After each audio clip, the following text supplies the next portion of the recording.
안녕하세요. 허브경제TV입니다. 오늘 볼 종목은 두산 퓨얼셀이라는 종목 좀 보도록 하겠습니다.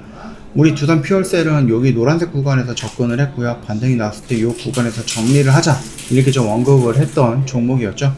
그러면 이제 우리가 다시 한번 좀 흐름을 좀 체크를 해봐야 될 것 같아요. 어차피 우리는 좀 정리를 했고 눌리는 구간을 좀 지켜보고 있는 자리이기 때문에 뭐 새로운 포인트를 노린다 라고 했을 때는 내가 조금 더 공격적이다, 적극적이다 하면 여기서부터 잡아 들어가면 되고, 보수적이다 라고 하면 여기서부터 잡아 들어가면 된다라고 좀 말씀을 드렸거든요.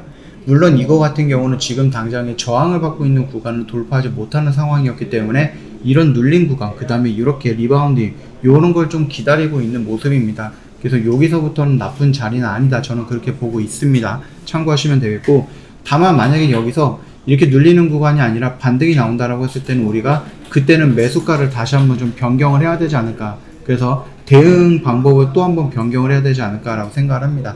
일단 1차적으로 우리는 여기서 이미 이거는 끝났어요. 이거는 끝난 거고, 자 그럼 이제 새로운 영역 구간을 지난 영상에서 한번 세팅을 해드렸고, 요거는 아직까지는 뭐 변경된 관점은 없으니까 유지하시면 될 것 같아요. 이 양봉 안에서 지금 굉장히 많은 양매수가 좀 들어와줬거든요.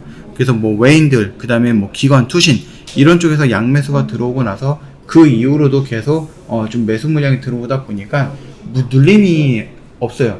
그렇죠? 좀 이런 눌림이 없고 그냥 옆으로 눕는 기간적인 조정을 거치면서 이런 물량들이 좀 들어와주고 있습니다. 그래서 이런 것들도 한번 좀 지켜보시면 될 것 같아요. 아무래도 수급으로 인해서 움직였던 부분이다 보니까 그 수급에 들어오는 부분 또는 나가는 부분 이런 것들을 한 번 정도씩은 계속 체크를 해봐야 되지 않을까 봅니다.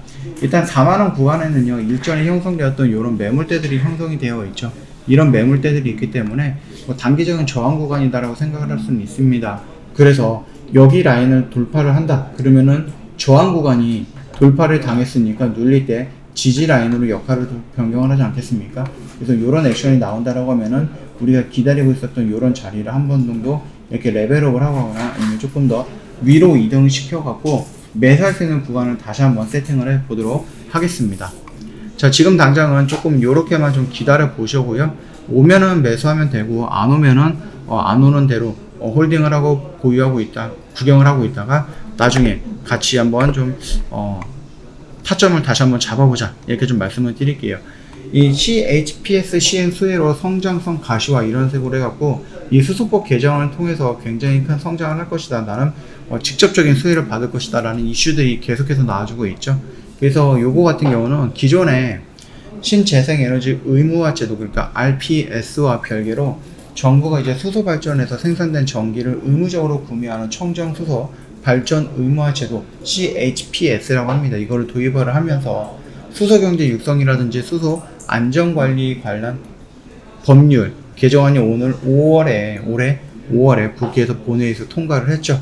그러면서 이제 6개월 후에 본격적으로 시행이 될 거기 때문에 11월, 12월 정도로 예상을 하고 있는데, 거기에서 이제 본격적으로 시행이 될 때 미리 수주를 받아놓는 것이 더 도움이 되지 않을까라고 생각을 합니다. 그러다 보니까 3분기, 4분기부터는 이 수주 물량이 생각보다 조금 늘어나지 않을까라고 기대를 하고 있는 거예요.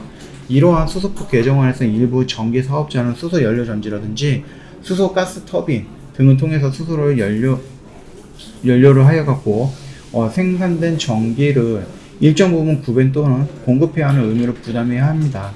수소의 생산 수입 과정에서 온실가스가 배출되는 정도에 따라서 무탄 수소수, 그 다음에 뭐 저탄소 수소, 그 다음에 저탄소 수소 화합물 뭐 이런 식으로 조금 연결이 되고 있을 거예요.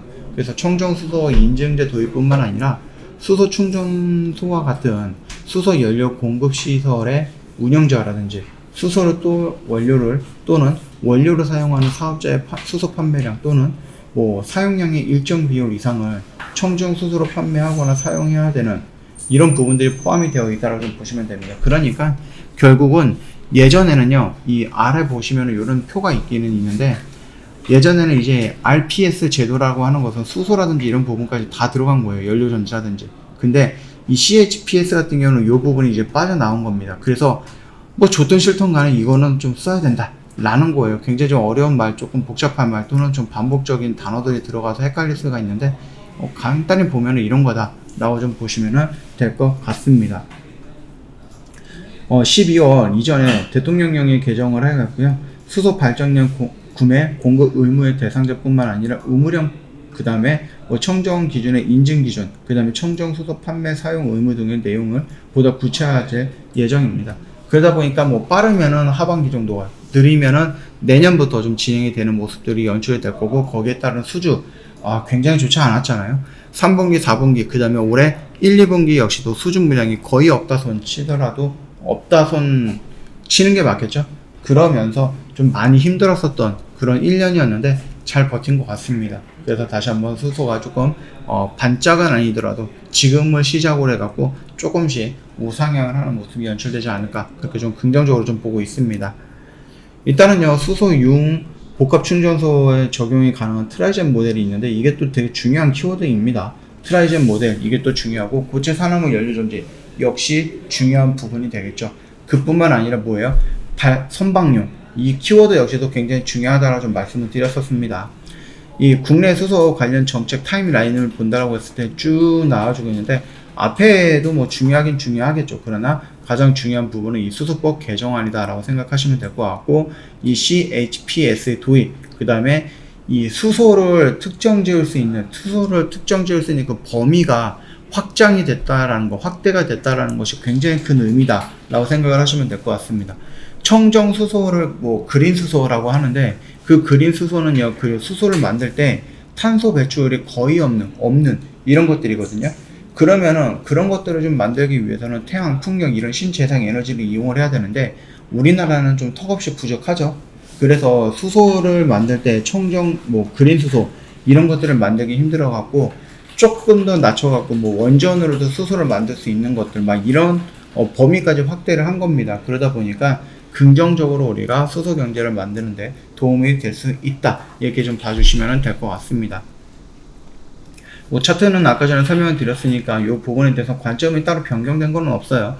강력하게 돌파가 나오느냐 아니면 여기서 조정을 받느냐, 둘 중에 하나가 나오겠죠. 그러면은 돌파가 나오면 그때 다시 저희가 좀 포인트를 조정을 하면 되겠고, 그 전까지라면은 눌리는 구간을 좀 생각을 했다가 여기서 좀 기다렸다가 순차적으로 잡아가는 걸로 진행을 하면 된다, 이렇게 보고 있습니다. 참고하시면 될 것 같습니다. 저 허브경제TV 홈페이지 오시면은요, 카톡 친구 추가하는 방법이 있죠. HRB2019 입력하시고요. 궁금한 거 있으면 언제든지 문의 남겨놓으시면 됩니다. 무료 체험이라든지 무료 추천 정보 원하시면은 그것도 상관없어요. 저희한테 요청해 놓으시면 돼요. 이벤트 진행을 하고 있는데 1년에 150만원 굉장히 저렴하게 모시고 있잖아요.